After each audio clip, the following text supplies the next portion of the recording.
It's just overall very nice and strange feeling to have him on the same side of the court. You know, we've been rivals for 20 plus years and always kind of kept secrets from each other, the way we practice, the way we prepare, the way we approach, and the matches, and you know, never wanted to show weakness to your main opponents, your rivals. But now it's different. You know, we spent 8-9 days together, and you know, we shared a lot of information even before we met, and then together. For those 8-9 days was really great quality time on and off the court, getting to know each other, I think, on a different level that we haven't had a chance to have in the past 20 years. So to have a legend of the game, someone that is known to be as an intelligent tennis player as there is out there, you know, is a great honor, great pleasure for me. So, you know, I love talking to him about the nuances, the details, how I can improve my game, how I can, gain an inch court positioning more, you know, comparing to my opponent, and every bit of percentage counts at the highest level, and so what I've been getting from him already, you know, is really positive. But, you know, we haven't spent too many days on the court together, so I look forward to having him in Melbourne. Get back on top. I'm not looking to transform my game completely. I mean, I'm not going to be Giovanni serving 2 first serves and coming into the net, but you know, I definitely am looking to improve, even if it's the slightest percentage, every single shot that I have in my game. And maybe something that people don't necessarily see is this court positioning, is the transition play, the tactics. Just focusing mostly on myself, really, how I can be better physically, game-wise, mentally as well, and ready to compete whatever it takes, how many hours it takes with the youngsters, and then of course, you know, I think.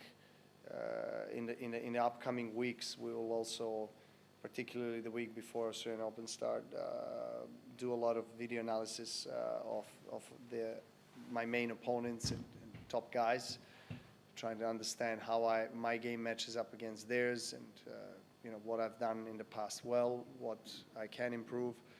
So there's quite a bit of analytics in there, and I am that kind of person. I like to go into details, and but when the tournament starts, I like to keep things, I mean, the conceptually simple, and the base needs to be there, and then of course there's always something each day that kind of surfaces that you need to address.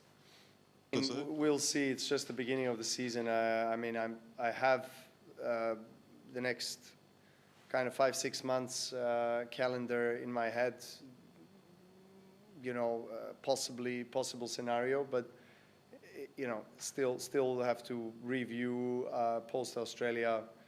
I'm committed to play Doha, and then I have to see, you know, Indian Wells, Miami, and I wish to play both, but we have to see how I feel and talk with the team, and just manage the schedule right, because I want to peak at the biggest tournaments, slams obviously, but also Masters events, some of the Masters events that I'd like to play my best tennis.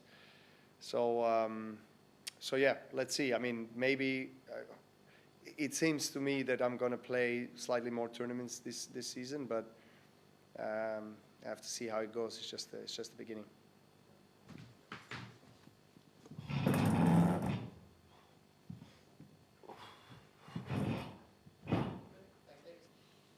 And yeah, I felt you know, relatively pretty good physically. My legs, my body felt really good. I felt fit, and you know, I'm in great shape. But I obviously felt some discomfort with the wrist.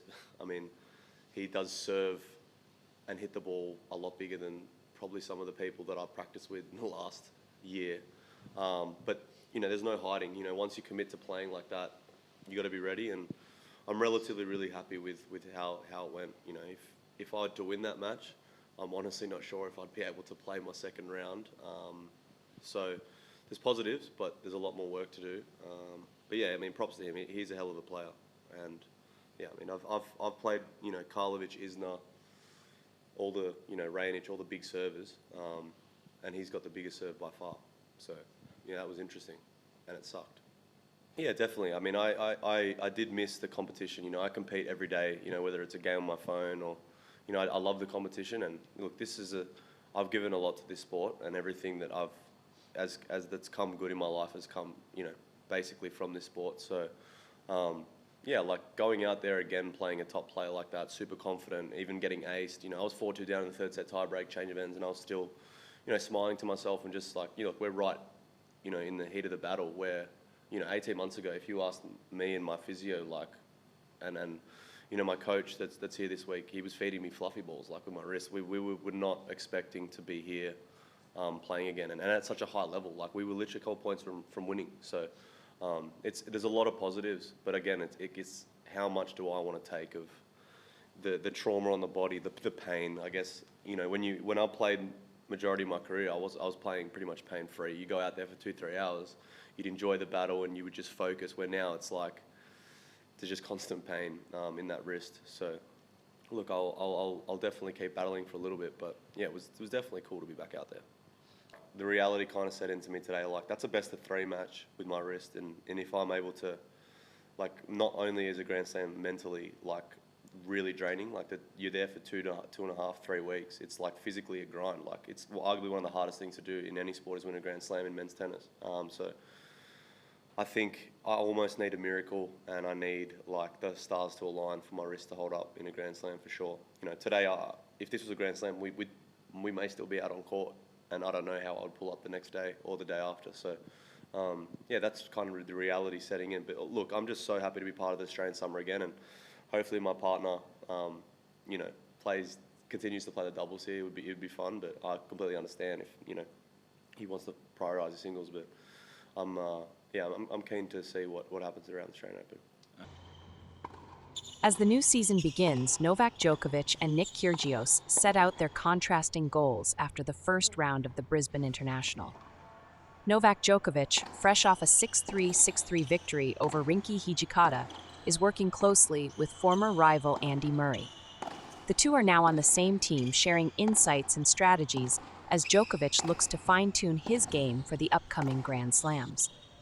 Djokovic says the partnership has already been productive, focusing on small improvements in his tactics and court positioning to stay ahead of the younger competition, including the likes of Carlos Alcaraz and Jannik Sinner.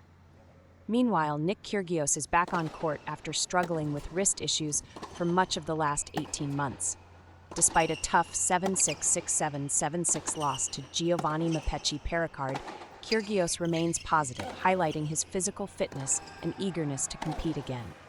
However, he admits that playing through the grueling demands of a Grand Slam will take a miracle for his wrist to hold up. Both players are focused on their paths forward, but for Kyrgios, the road to recovery remains as uncertain as ever.